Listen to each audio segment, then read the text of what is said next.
Ever since its announcement back in summer 2021, XDefiant has gone through several tests that have allowed the public to get their hands on Ubisoft's new shooter. The most recent included the open beta, obviously, in June 2023, but now the game is officially out on PlayStation 5, Xbox Series X and S, and PC, so let's just go ahead and talk about it. Is the game good? Is the game bad? Is the game a Call of Duty killer like it's been hopped up to be for about, 3 years now? That's kind of like what the game's known for.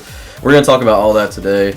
What's up, guys? It's Sop here today, and today we're going to be talking about XDefiant and stuff. I promised you guys that we would talk about it. It's a big game right now, so it's it's something that we can't ignore right now. Before we get into today's video, make sure you go down below, hit the subscribe button, hit the like button. In the last video on Call of Duty Black Ops 6 now, not Black Ops Gulf War, we had a lot of support. I appreciate you guys so much. We got so many views, a lot of comments, a lot of likes. I really appreciate it. Go down below, follow all of our links in the description too. Discord, Facebook, Instagram, Threads, Twitter. We got everything you guys got. Let's get right into the video.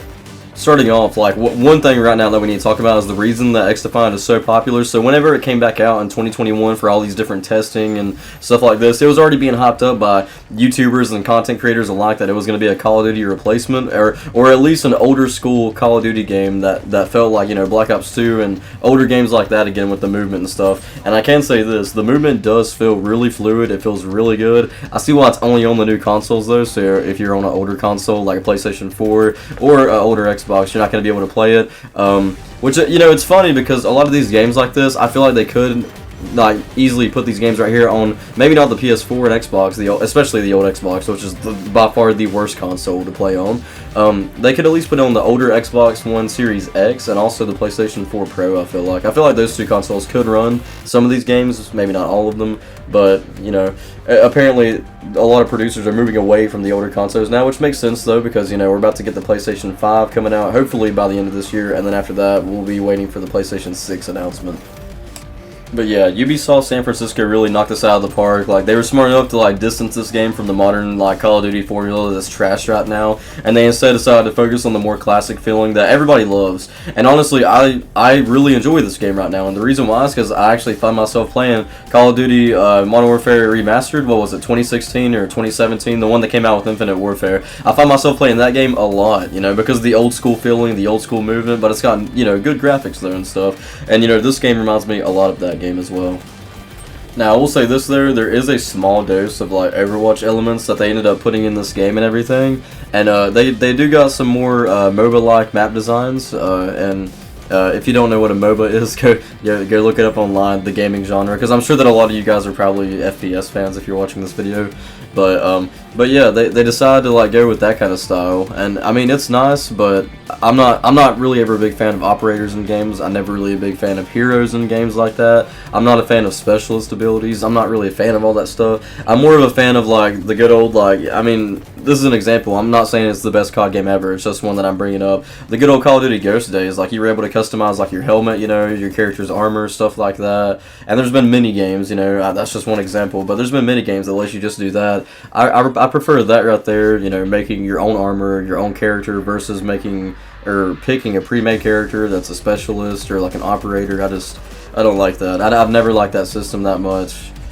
XDefiant was just shy of 8 million unique players in its first week of release, which is really, really impressive, I'm not going to lie. 7.6 million unique players in total, and it's definitely, by the time this video comes out, it's definitely at 8 million. Last week, Insider Games, they reported that XDefiant has seen 1 million unique players in its first 2.5 hours of being out, which is crazy. That makes it Ubisoft's fastest title to reach the milestone. 48 hours after the launch, the game had 3 million unique players. So, and I mean, listen, just because it has unique players there and it's got good numbers and stuff, don't let that hype you up, don't get me wrong, I'm a huge XDefiant fan. I like this game, but don't let it hype you up, and don't become a hard fanboy because of that, because just because it has high player numbers doesn't mean it'll be consistent. We've seen numerous games within the past, I'd say 3 years now, have some of the highest numbers ever on launch and then immediately dwindle down to some of the lowest numbers in the franchise's history. I'm not going to name off examples right now, but I'm sure that you guys know a lot of games that I'm talking about. I will say this though, Ubisoft's internal goal was to hit 5 million unique players within the game's first month, and obviously that goal has been quickly surpassed, so that's great. on Monday, May 27th, which is a holiday for multiple countries around the world and everything, Memorial Day. So the concurrent player data, which is the most important data, obviously, like, you know, you want to see how many concurrent players are on at one time and see how many people you're playing with. Active players, that's a better way to say it, honestly. They should have just worded it like that. They had 700,000 players on Memorial Day on Monday the 27th, which is just crazy for a game. Hopefully it'll stay like that. That means, because, you know, if it stays like that, that means that this will be one of the most popular shooters all year. We also got Helldivers 2 as well, so this year's being shot full with a lot of good releases right now, and hopefully, you know, Ubisoft is not known for being the best with, like, you know, fan support and stuff like that, but then again, neither is Call of Duty, so we'll see if Ubisoft actually reaches out to the fans whenever issues come up in this game and they fix it accordingly. So XDefiant and its developers is like one of those games that just like does not like skill-based matchmaking, the, you know, thing that Call of Duty does that no one likes. We've been talking about it for a long time, even on this channel and on my old channel back in the day. We talked about it quite a bit. They say right here that if you ever feel like the game is too difficult right here in XDefiant, if you never get an easy opponent, they say that you're the easy opponent and that you're the bad player, which is actually very funny and also kind of savage that the developers would say that. But they do have a point there. If you're getting whooped all the time and stuff and you're not able to do well in XDefiant, when there's no skill-based matchmaking, that's probably because you're bad at the shooter and everything. And, you know, it's a really fun game, but there's no skill-based matchmaking, so it's a little bit more arcadey. Like I said, there's like power-up abilities in it, specialist abilities. It's definitely more arcadey than Call of Duty, but, you know, you just gotta get used to that rhythm and stuff. I feel like playing Call of Duty for so long, becoming so realistic like it is right now, and also so stupid like it is right now, I feel like it's trained players to like not be used to this old school feeling of arcadey, you know, top shooters like this, which is kind of sad. But this game is really fun. I love XDefiant. They've done a great job. I think Ubisoft's done a great job right now knocking this out of the park. And that's saying a lot, because I really don't have a lot of faith in Ubisoft games, trust me.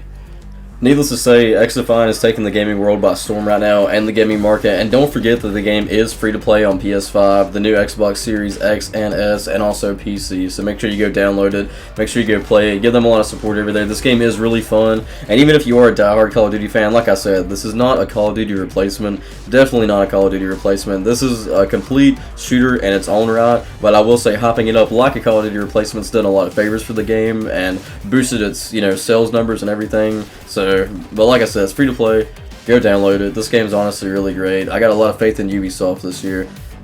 If you guys stuck around with me this long right here, make sure you go down below, hit the subscribe button. I really appreciate all the support and everything. Thank you for sticking around while I talked about XDefiant today. I will see you guys on Monday. You guys have a great weekend and everything. I'll see you guys in the next video.